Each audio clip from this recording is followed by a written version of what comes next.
આજે આખો મુમુક્ષુ સમાજ પૂજ્ય ગુરુદેવની જન્મજયંતિ ઉજવવા માટે એકઠો થયો છે. પૂજ્ય ગુરુદેવનો બધા ઉપર ખૂબ જ ઉપકાર છે. બધાને અંતરંગમાં પૂજ્ય ગુરુદેવનો ઘણો જ મહિમા છે. આપના શ્રીમુખેથી પૂજ્ય ગુરુદેવનો મહિમા ખૂબ જ સાંભળ્યો છે, પરંતુ અમોને તૃપ્તિ થતી નથી. જ્યારે જ્યારે પ્રસંગ પડે ત્યારે અમારી ભાવનાની દ્રઢતા માટે આપની પાસે આવીએ છીએ અને ગુરુદેવનો મહિમા ખૂબ જ દ્રઢ કરતા જઈએ છીએ. ગુરુદેવનો મહિમા શું કરો? મહિમા તો જેટલો કરીએ એટલો ઓછો છે. એ મહિમા શું કરી શકાય? ગુરુદેવ કોઈ એમની વાણી અપૂર્વ, એમના આત્મા અપૂર્વ હતો. એ તો આ ભરત ક્ષેત્રમાં જન્મવાની આ મુમુક્ષુના મહાભાગ્ય કે એમની આ વાણી બધાને મળી. એમના આત્મા કોઈ જુદો અને ભાવથી અભાવ થવાનો માર્ગ એમણે બતાવ્યો. આત્મા અપૂર્વ છે. આત્મા કોઈ અપૂર્વ વસ્તુ છે. બહારથી ધર્મ થતો નથી, અંતરદ્રષ્ટિ કરવાથી ધર્મ થાય છે. એવો ભેદ જ્ઞાનનો, સ્વાનુભૂતિનો ગુરુદેવે માર્ગ બતાવ્યો. એમના ઉપકારનું શું વર્ણન કરવું? એ તો કોઈ વાણીથી કહી શકાય એમ નથી. એ તો જે સહજ આવે તે આવે. પછી એમ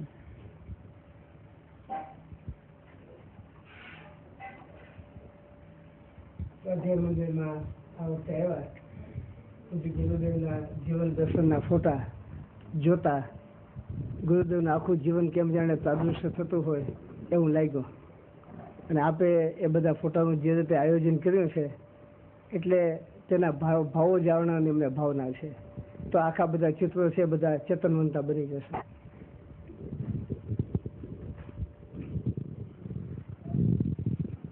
ગુરુદેવનું જીવન તો ગુરુદેવ નાનપણથી અહીંયા ભણ્યા. કેવી રીતે ભણતા હતા તો એમને નાનપણથી જ આત્માની લગ્ની હતી. આત્માનું એમ જગતથી એમને વૈરાગ હતો, સંસારથી વૈરાગ હતો. આત્માનું સ્વરૂપ કેમ પ્રાપ્ત થાય, જગતમાં કંઈક નવું કરવું એવી ભાવના હતી. ભણવા જતા તોય આ ભણતર મને ગમતું નથી, મારે તો આમાંથી જે ભણતરમાં કંઈ સમજવાનું નથી આવતું, જે આત્માનું કંઈ નથી આવતું, એ મારે કાંઈ આવું ભણવું નથી. એવો એમને વૈરાગ હતો. કોઈ વૈરાગી ત્યાગી કોઈ દેખાય તો અહીંયા દોડ્યા જતા. એમને વૈરાગની ધૂન હતી. એવા ભજનો સાંભળે તો એ ભજનોની ધૂન હતી. કાંઈ સાચું સમજવાની એમને અંદરથી પીપાસા હતી. ગુરુદેવના જીવનમાં તો અનેક પ્રસંગો બન્યા હોય છે.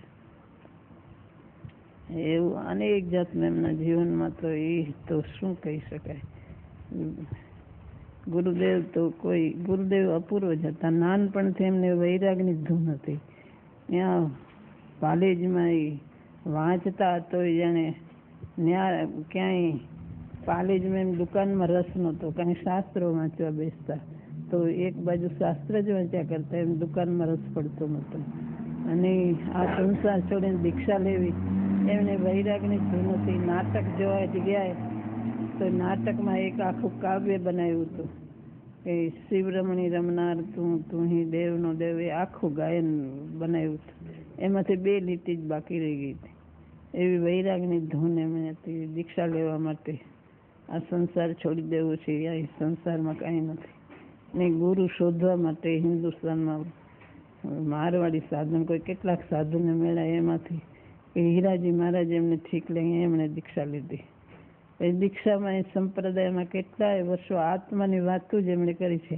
એમના વ્યાખ્યાનમાં આત્માની જ વાતો આવતી હતી. શાસ્ત્રો લઈને બેસતા તો એ આત્માની જ વાતો કરતા હતા. એમાંથી એમને સત્ય સ્વરૂપ સત્ય અંદરથી પ્રગટ થયું ને પછી આ પરિવર્તન કર્યું ને એ બધી એમાં પરિવર્તન હીરાભાઈના બંગલામાં કર્યું. અને ત્યાંથી પછી અહીંયા 2-3 વર્ષ થયા. પછી સ્વાધ્યાય મંદિર ત્યાં હીરાભાઈના બંગલામાં શાસ્ત્રનો અભ્યાસ ને જ્ઞાન ધ્યાન લઈને એમાં રહેતા હતા. પછી અહીં સ્વાધ્યાય મંદિરમાં તો બધાએ જોયું છે. ત્યાં એ શાસ્ત્ર સ્વાધ્યાય જ્ઞાન ધ્યાનમાં રહેતા હતા કેટલાય વર્ષો. પછી વિહારો એમણે કેટલા કર્યા છે. બધું જીવન ચિત્રી તો ક્યાંય પાર આવે એવું નથી. અહીં સૌરાષ્ટ્ર ને બધે ગુજરાત ને બધે ચારેકોર, મુંબઈ ચારેકોર વાણીના ધોધ વરસાવી દીધા છે. શ્રુતના ધોધ. શાસ્ત્રોના તો ક્યાંય શાસ્ત્રોના ભંડાર એમણે એમના પ્રતાપે બધા શાસ્ત્રો એટલા બહાર પડ્યા ને એ બધા શાસ્ત્રોના ભંડાર ખુલી ગયા ગુરુદેવના પ્રતાપે. એટલા જીન મંદિરો આ બાજુ કાંઈ નહોતા, એ જીન મંદિરો એમના પ્રતાપે, પંચ કલ્યાણિક એમના પ્રતાપે, બધા જીન મંદિરો કેટલા એમના પ્રતાપે થયા. અને જાત્રાઓ કરીને આખા હિન્દુસ્તાનની અંદર બધે ચારે કોર એમણે વાણીની અપૂર્વ વર્ષા કરી. એ કોઈ એમનું આખું જીવન વૃત્તાંત તો એ કાંઈ પાર પડે એવું નથી. સમય શિખર બાવાપુરી રાજગીરી બધી, પછી દક્ષિણમાં એટલી જાત્રા, માણસો એટલા ગુરુદેવના સ્વાગત કર્યા અને ગુરુદેવ વાણીની વર્ષા પણ એટલી કરી. એ દેશો દેશમાં એ વાણીનો પ્રકાશ એમનો ચારે કોર ફેલાઈ ગયો વિહાર કરીને. અને પૂર્વ ભવમાંથી પધાર્યા રાજકુમાર હતા એ સિમંદર ભગવાનની વાણીને, કુંદ આચાર્યની વાણીને જે એમને ગ્રહી વાણીના ધોધ આખા બધે ચારે કોર એમણે વરસાવી દે. એને લઈને આ બધું લીલુંછમ આ બધા જાગતા થઈ ગયા કે એક આત્મામાં જ ધર્મ બહાર ક્યાંય નથી, એવી આત્માની રુચિ પ્રગટ થઈ ગુરુદેવને પ્રતાપે. બધું જગતમાં આ એમને એમનો જ બધો પ્રતાપ વર્તે છે.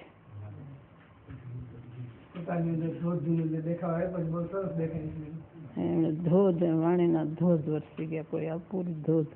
એવી વાણીની વર્ષા કરનારા ભરત ક્ષેત્રમાં કોઈ અત્યારે આટલા વર્ષોમાં કોઈ હતું નહીં. એમણે એવા ધોધ વરસાવ્યા. હા, હરિયાળી જ્યાં લીલુંછમ થઈ ગયું.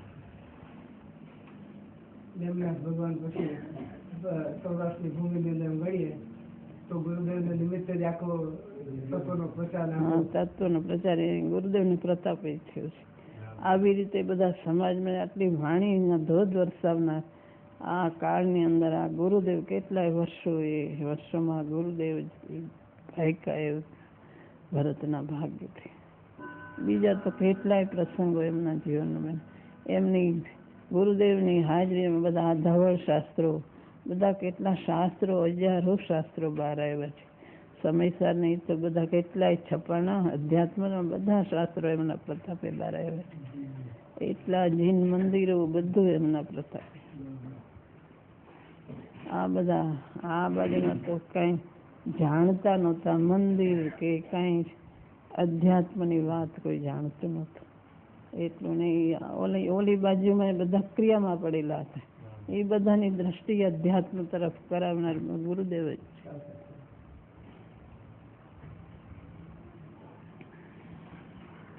પાદથી સ્પર્શાય એવી ધૂલીને પણ ધન્ય છે. એથી સોનગઢની ભૂમિનો મહાત્મા તો સમાજને હતું, પરંતુ સ્વાધ્યાય મંદિરમાં ઠેકાણે ઠેકાણે ગુરુદેવના ચરણ કમળ જોતા ભૂમિ ગૌણ થઈ ગઈ અને લક્ષ ચરણ ઉપર ચાલ્યું ગયું. અને એમાં અભેદ ભાવે ગુરુદેવ જ મુખ્ય થઈ ગયા. શું ચરણ અને ધૂલીનો સુભગ સમાગમ છે! એવા સુંદર ચરણ બન્યા છે બધા કે જોતા આપણે સાક્ષાત ગુરુદેવ હોય એવું જ યાદ આવી જાય છે બધું. અને એમ લાગે છે કે આ વખતની જન્મ જયંતિ મહોત્સવની આપની જે તૈયારી, આપની ભાવના, એ બધું જોતા આખા સમાજને સામૂહિક રીતે એ ભાવના થાય છે. બધાના દિલમાં એમ થાય છે કે ગુરુદેવ જરૂર પધારશે અહીંયા દર્શન દેવા માટે.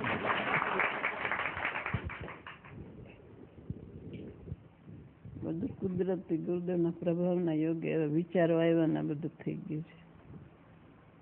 એવા બધા કરનારા કારીગરો બધા મળી ગયા એમ થઈ ગયા. કાલે રાત્રે કેવું સુંદર બોલ્યા કે કરવા જાય કઈ ને ગુરુદેવનો પ્રતાપ કેવો છે, કઈ ચરણની અંદરથી કળશનો ભાવ. ગઈકાલે રાત્રે બહુ સરસ રીતે ભાવ આવ્યો કાલે.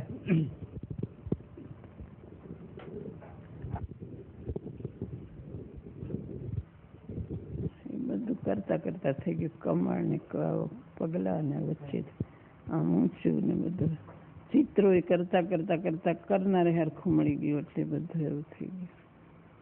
વિચારો હોય પણ બહારનું હરખું કરનાર મળે તો થાય. હજી ચિત્રોમાં કેટલું ટૂંકામાં સંક્ષેપમાં કરી નાખ્યું છે. સંસ્કૃતિ યાદ આવી ગઈ. દેવો પોતે હાથે રચના કરે અને પોતાને આશ્ચર્ય થાય કે આવી રચના કેવી તો થઈ ગઈ. તીર્થંકરનું કોઈ અલૌકિક દ્રવ્ય છે એટલે એના પુણ્યથી બધું સહજ રીતે સરસ મજાનું ગોઠવાઈ જાય. પ્રભાવના યોગ એમને વર્તા જ કરે છે જગત પર.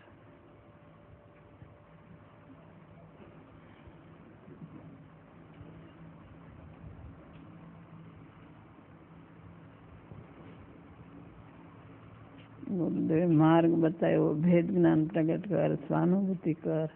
આ તું જુદો, આત્મા જુદો, તું ચૈતન્ય છું, તું જ્ઞાનથી આનંદ અનંત ગુણોથી ભરપૂર, એને છૂટો ન્યારો જાણ. આ બધી કરતા બુદ્ધિ છોડને ચૈતન્ય તરફ દ્રષ્ટિ કરાવી, પુરુષાર્થ કરવાની. ગુરુદેવે અનેક પ્રકારે સ્વરૂપ, દ્રવ્ય, ગુણ, પર્યાય, ઉત્પાદય, ધ્રુવ ને ભેદ જ્ઞાન ને કંઈ સ્પષ્ટ સૂક્ષ્મ કરીને કોઈ અપૂર્વ રીતે બતાવ્યું છે. આપણે કહ્યું ને કે આત્મા શબ્દ બોલતા પણ પૂજ્ય ગુરુદેવ આપણે શીખડાવ્યો છે. કોઈ આત્મા શબ્દ જાણતું નહોતું, બહાર ક્રિયા થોડી કરી એટલે ધર્મ આવી ગયો. એમાં તો થોડું સામાયિક કરીને થોડો ત્યાગ કરે એટલે ધર્મ આવી ગયો. પણ અંદર આત્મા છે ને, આત્માના સ્વભાવમાં જ ધર્મ છે. ધર્મ ક્યાંય બહાર નથી, સ્વભાવમાં ધર્મ ને સ્વભાવમાંથી જ પ્રગટ થાય છે. એ આત્મા શબ્દ બોલતા ગુરુદેવ શીખવું છે.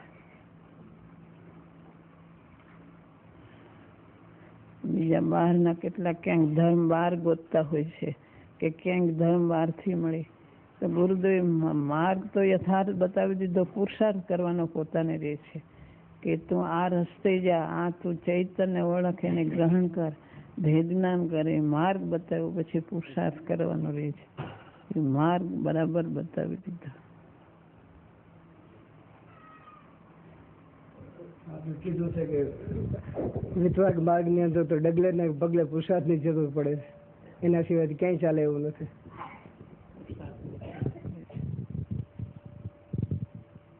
તો પુરુષાર્થ એકલાથી થાય કે થોડીક ગુરુ પ્રત્યે અર્પણતા જોઈએ ખરી? થોડી ઘણી પુરુષાર્થ કરે એમાં અર્પણતા ભેગી હોય છે. કે પુરુષાર્થ કે માર્ગે કરો, કોને ઓળખીને કરવો? ચૈતન્ય ઓળખી, ચૈતન્યનો સ્વભાવ કેમ પ્રગટ થાય, અને એ ગુરુદેવે કયો માર્ગ ને કયો સ્વભાવ કેવી રીતે બતાવ્યો છે. એમ ગુરુની અર્પણતા વગર, ગુરુદેવ જે કીધું એ માર્ગ, એ પુરુષાર્થ કર્યા વગર થતું નથી. એમાં ગુરુદેવે જે કીધું એમાં અર્પણતા ભેગી આવી જાય છે. તે તો પ્રભુએ આપ્યો વસ્તુ શરણાધીન. ગુરુદેવ જે આપ્યું ચરણાધીન વર તો બીજું શું કરી શકે? જો કાંઈ થઈ શકે એમ નથી. આ દેહાદી આજથી વર્તો પ્રભુ આધીન. બસ પ્રભુને આધીન આ દેહ વર્તો, દેહાદી બધું. દાસ હું દાસ છું, આ પ્રભુનો દિન. બીજું કંઈ કરી શકાય એમ નથી. એમણે જે આત્મા આપ્યો એનાથી બધું હીન છે, માટે આત્મા આગળ બધું તુચ્છ છે. ગુરુદેવ જે આપ્યું એની આગળ, માટે ચરણાધીન વર્તું છું.